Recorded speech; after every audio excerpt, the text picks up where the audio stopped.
First of all, thank you so very much for the warm and kind welcome. What a privilege to be here with you today, especially as you celebrate God's wonderful partnership between the Jewish and Christian people. It is a partnership that is more important than it's ever been. And it is also a partnership that is under a threat, the likes of which it has never been. And it becomes more urgent than ever before that we begin with prayer, but we don't end there. We begin with prayer because without God's intervention, nothing good will happen. But even with God's intervention, we must also do the human part to be voices of strength, voices of reason, voices of truth. Let me share with you one of my very favorite stories that I love to tell in Israel, but I also enjoy telling it in the United States. Israel, as you know, is a country that has literally been a place of miracle. I've been coming here for 52 years. My first trip was in 1973, before many of you were born. That means I'm old. It's okay. I'm on this side of the dirt, which is what's important these days. But what I would say to you is that in the 52 years that I've been coming to Israel, over 100 times prior to becoming ambassador, I have witnessed the Bible come to life. Because what I've seen is the dry bones have come to live. And the flesh has been put on those bones. Come on. As the prophet said would happen. I've seen it. Seen it with my own eyes. And the second thing I've seen is that I've seen the desert bloom. I've seen the desert bloom. I was going to a Shabbat dinner with some friends just a few weeks ago down in Efrat. And on the way down there, I was looking in the Judean hillside, and I said to the people in the car who were driving, I said, I can remember coming this same road, and there was nothing but absolute desert. There were rocks, there was dust, there was nothing green. And I said, look out there now. These lush farms, orchards, groves, forest. It's beautiful, and they're producing fruits and vegetables and sustaining the life of the people of Israel. I said, I can remember when nothing grew here, nothing. I've seen the desert bloom. During the 12-day war, I saw the hand of God protect the people of Israel. What could have been catastrophic casualties were an unbelievably small number. Important, tragic, but when you look at how many hundreds of ballistic missiles the size of 18-wheel trucks came flying toward Israel, and that there were only 29 casualties, and all but 5 of those were people who were not in their shelter. It is nothing short of a miracle. My wife and I went to Soroka Medical in Beersheba. We toured with the Director General. We saw the pictures, and then we saw firsthand what happened there. A ballistic missile that hit directly on one of the major buildings.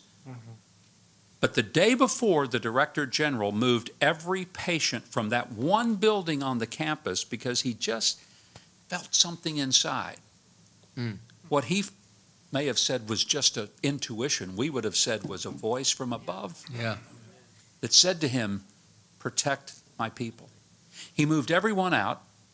Not a single person on that campus was injured or lost a life. And the only casualty was that building, and it was catastrophic. And had those people been in that building, there would have been hundreds of casualties. As a result, there were none. Over and over we see it. I love to tell the story. I said I was going to start with this, and I'm getting now to it. An Israeli farmer bought a plot of land down in the Negev, and it was dry and dusty, and there was nothing growing. And he utilized drip irrigation, an Israeli invention, a brilliant one, by the way, that has transformed this country and many others. And after about 5 years, this plot of desert became an amazing farm. His rabbi came to see him. And his rabbi came and he looked at this farm. He remembered what it was. And he said to him, "Oh, my son, what you and God have done with this place. And the farmer wiped the sweat from his brow and said, "Oh, Rabbi, you should have seen it when God had it all by himself."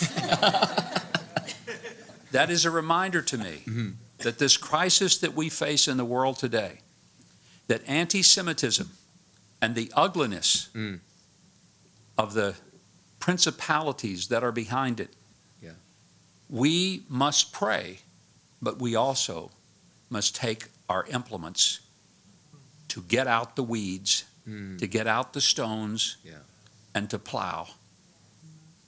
And I say this because much is at stake. It is the future, not just of the relationship between Christians and Jews, it is the future of our being a place where we respect, recognize, and just make sure that we resolve to be people who protect those who God has chosen. Yes. I often say to people here in Israel, and I say it to people in the U.S., the partnership we have is an important one for Israel, but it is equally important for the United States. Yes. And it is part of the message that I bring as an ambassador from the U.S., but also an ambassador of the truth back to the U.S., that every partnership, relationship we have with Israel is beneficial many times over to the people of America. And it's something most Americans do not understand. Yes. But medical technologies that save the lives of Americans developed here. Yeah. Agricultural technologies that expand the harvest and the yield that feed American families, innovated here. Military technology that saves the lives, not just of Israelis, but of Americans, developed here. And intelligence, it's been said that what we gain in military intelligence sharing between the U.S. and Israel is the equivalent of 5 CIAs to the benefit of the United States. So I want to say thank you for the partnership that of this world that we see, military, intelligence, agricultural, and military technology and innovations. That's important. But I want to say that it's bigger than that. It is really the partnership between Christians and Jews who recognize that we need each other, that we must stand together, because as the saying often is told, if we don't stand together, we will fall separately. Neither of us can afford to do it. Albert, I want to thank you and the Jerusalem Prayer Breakfast for the magnificent work that is done in building the relationships, the partnerships. It is such a blessing to all of you who are here from not only Israel, but from other parts of the world. To Minister Marzowski, who is such a blessing and a great friend to the United States.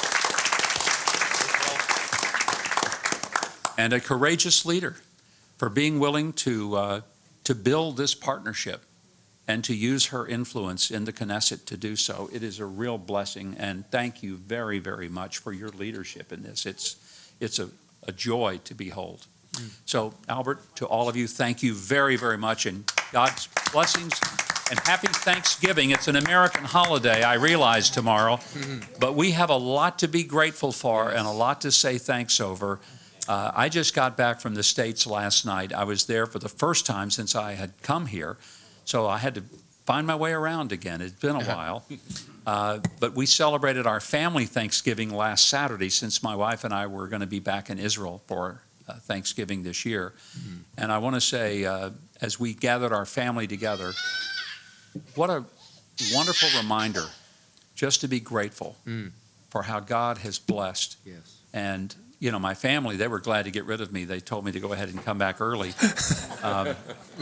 They didn't really do that, but the support that they gave to my wife and me as we are serving here is what sustains us and gives us a real sense of joy and of peace.